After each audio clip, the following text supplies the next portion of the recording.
Ukrainian forces are reportedly striking targets deep inside Russian territory, adding a new element to the Kremlin's invasion. Our correspondent Alex Salvi is in Rome with the details. Ukrainian intelligence says that 4 Russian military helicopters were destroyed nearly 500 miles away from the battlefield. The agency saying that saboteurs took out 4 Ka-52 helicopters in the Peskov region in western Russia last week.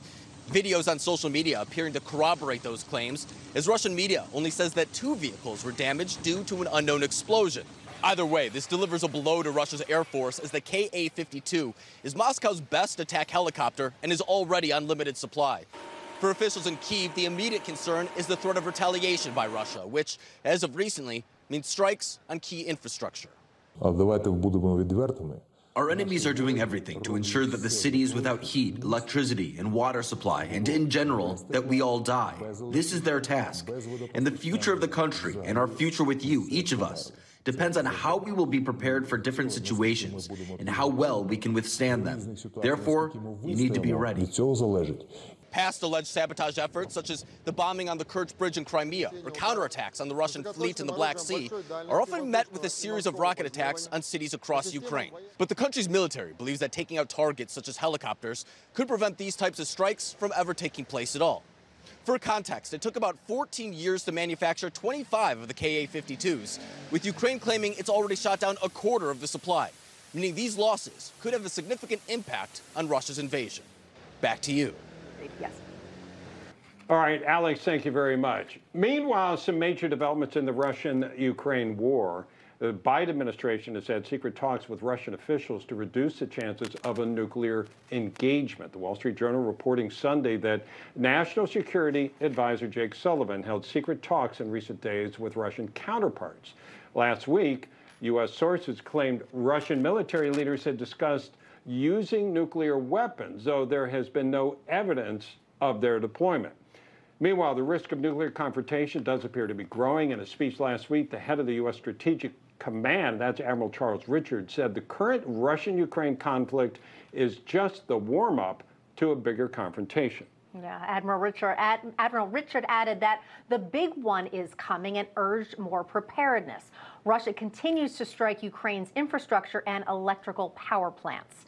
Kyiv Mayor Vitaly Klitschko is now urging citizens to evacuate the capital city, as he warns there will likely be no water, electricity, or heat this coming winter. Ukraine says these civilian attacks were aided by Russia's use of Iranian drones.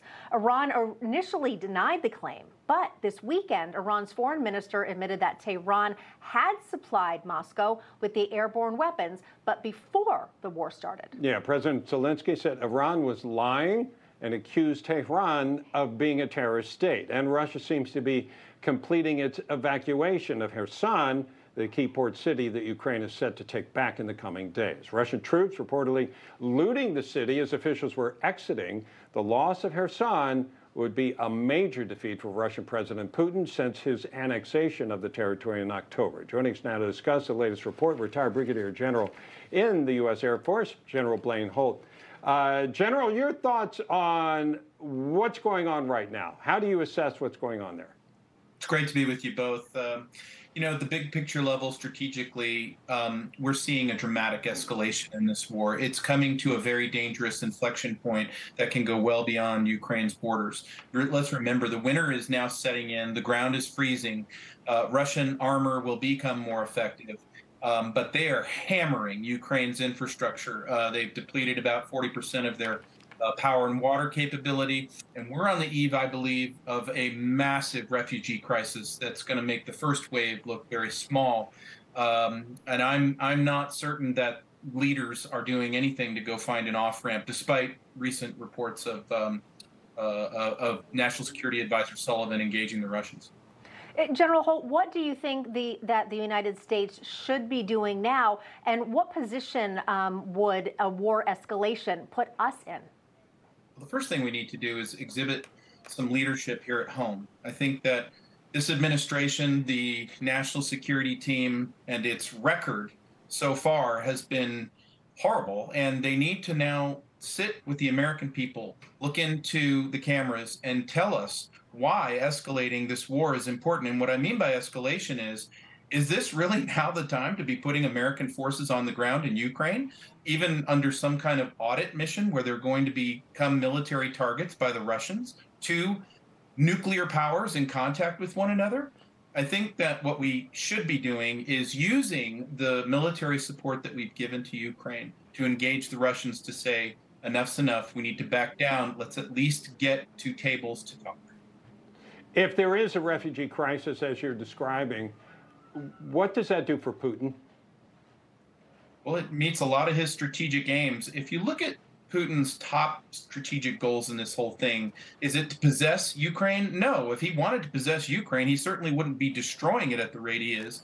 But what he really would like to see happen is that European unity, NATO unity is in disarray and chaos and built to be that way for quite some time. Well, he's seeing that. Now, if you send 8 million, up to 8 million refugees streaming into Europe, that's already hit with economic problems from this war and all the other things that come with it and the dissension that we already see, he's actually getting what he wants. And so that is going to make him less eager to be at anybody's negotiating table looking at off-ramps. Speaking of off-ramps, General Holt, what do you think an acceptable off-ramp would be both for Russia and Ukraine? Well, the first thing is, and that's a great question, the first thing is we need to talk in terms of getting the parties to this war together.